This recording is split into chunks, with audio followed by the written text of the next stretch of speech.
Niqab. Le soleil couchant rougissait déjà les murs de boue des maisons de Bir Ali, alors qu'une bonne partie de la journée était encore devant moi. Ce vendredi après-midi, j'avais quitté mon bureau au terminal pétrolier de Balhaf, à quelques kilomètres de là, pour passer le week-end dans une petite habitation que me prêtait un des contremaîtres de la base navale. J'étais en poste au Yémen depuis 3 mois, et je n'avais pas encore quitté le périmètre de ce bureau, dans lequel j'étais chargée d'un bilan comptable en tant qu'expert externe. J'avais hâte de déambuler dans les rues de cette petite ville, mon appareil photo en bandoulière, et de troquer les chiffres contre quelques clichés, saisissant la vie et les beautés de ce coin du monde. Une certaine fraîcheur envahissait déjà les ruelles que je traversais, en m'éloignant du bord de mer que je connaissais bien. Quelques enfants m'approchèrent, intrigués par mon allure européenne, par mes yeux verts et mes cheveux roux qui dépassaient de ma casquette. Je pris quelques photos de leur bouille radieuse, de leur sourire pur, et repris mon chemin.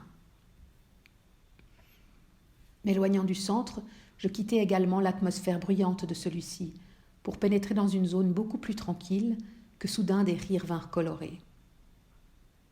Ce n'étaient cette fois plus des rires d'enfants. Un groupe de femmes s'affairait autour d'un lavoir.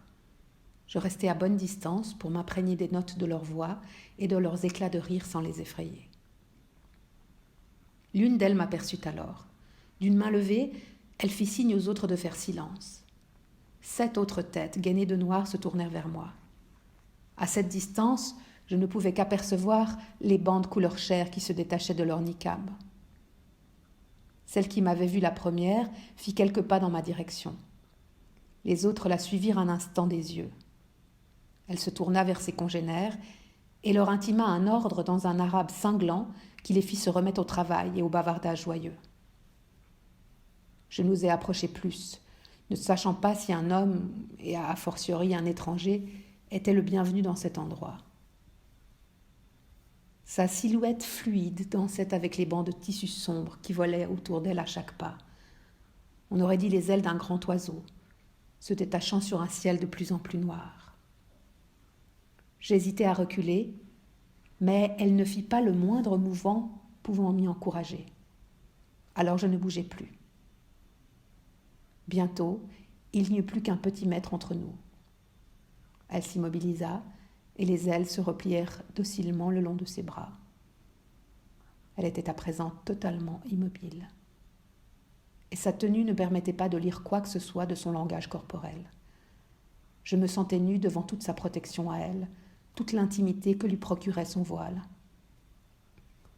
Sur le rectangle clair de peau étaient allumées 2 billes d'ambre, dont la profondeur et le brillant m'hypnotisèrent sur le champ.